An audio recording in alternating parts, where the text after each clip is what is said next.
الحمدللہ رب العالمین الصلاۃ والسلام علی رسولہ الکریم وآلہ وصحبہ اجمعین وعباد اللہ الصالحین۔ السلام علیکم ورحمۃ اللہ وبرکاتہ۔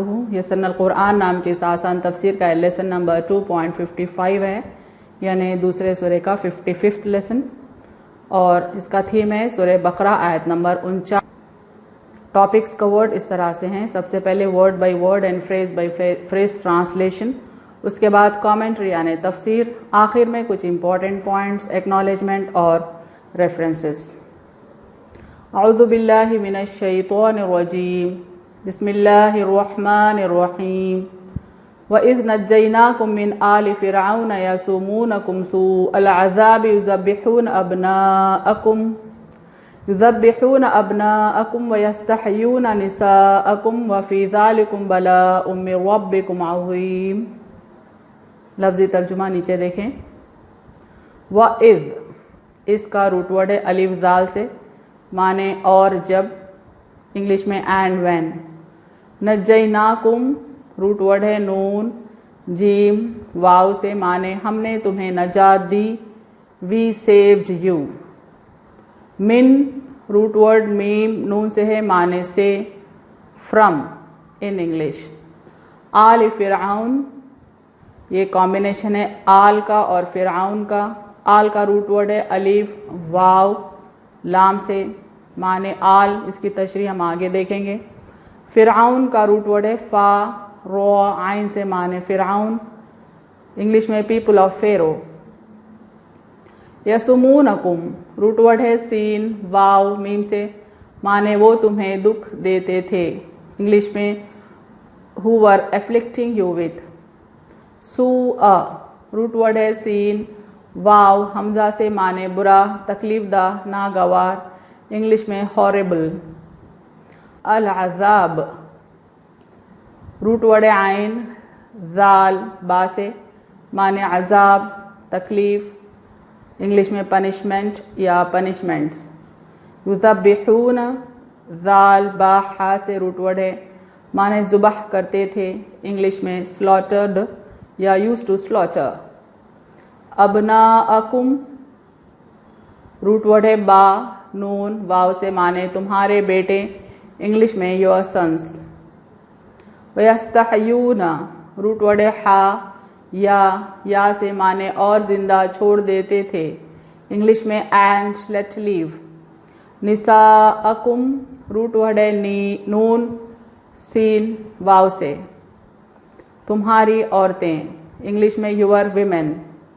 وفی، روٹ ورڈ ہے فا یا سے، معنی اور اس میں، انگلش میں and in it۔ ذالکم، روٹ ورڈ ہے ذال لام کاف سے، معنی اس، انگلش میں that۔ بلاء، روٹ ورڈ ہے با لام واو سے، معنی آزمائش، امتحان، مصیبت، آفت، انگلش میں ٹرائل۔ من، روٹ ورڈ ہے میم نون سے، معنی سے، انگلش میں فرام۔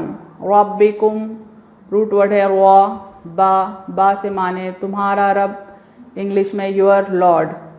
عظیم، روٹ ورڈ ہے عین میم سے، معنی بڑی، انگلش میں گریٹ یا tremendous. Phrase by phrase translation Urdu میں دیکھیں۔ وَإِذْ نَجَّيْنَاكُمْ، اور جب ہم نے تمہیں نجات دی، من آل فرعون، آل فرعون سے، یسومونکم سوء العذاب، وہ تمہیں دکھ دیتے تھے تکلیف دہ عذاب سے، یذبحون ابناءکم، ذبح کرتے تھے تمہارے بیٹوں کو، ویستحیون نساءکم، اور زندہ چھوڑ دیتے تھے تمہاری عورتوں کو، وفی ذالکم بلاء، اور اس میں آزمائش تھی، من ربکم عظیم، ایک بڑی تمہارے رب کی طرف سے۔ اور جب ہم نے تمہیں نجات دی آل فرعون سے، وہ تمہیں دکھ دیتے تھے تکلیف دہ عذاب سے، ذبح کرتے تھے تمہارے بیٹوں کو اور زندہ چھوڑ دیتے تھے تمہاری عورتوں کو، اور اس میں آزمائش تھی ایک بڑی تمہارے رب کی طرف سے۔ Phrase by phrase translation English میں دیکھیں۔ وَإِذْ نَجَّيْنَاكُمْ، and when we saved you، من آل فرعون، from the people of Pharaoh، یسومونکم سوء العذاب، who were afflicting you with horrible punishment، يذبحون أبناءكم, slaughtered your sons, ويستحيون نساءكم, and let live your women. وفي ذلكم, and in it was بلاء من ربكم عظيم, a tremendous trial from your Lord.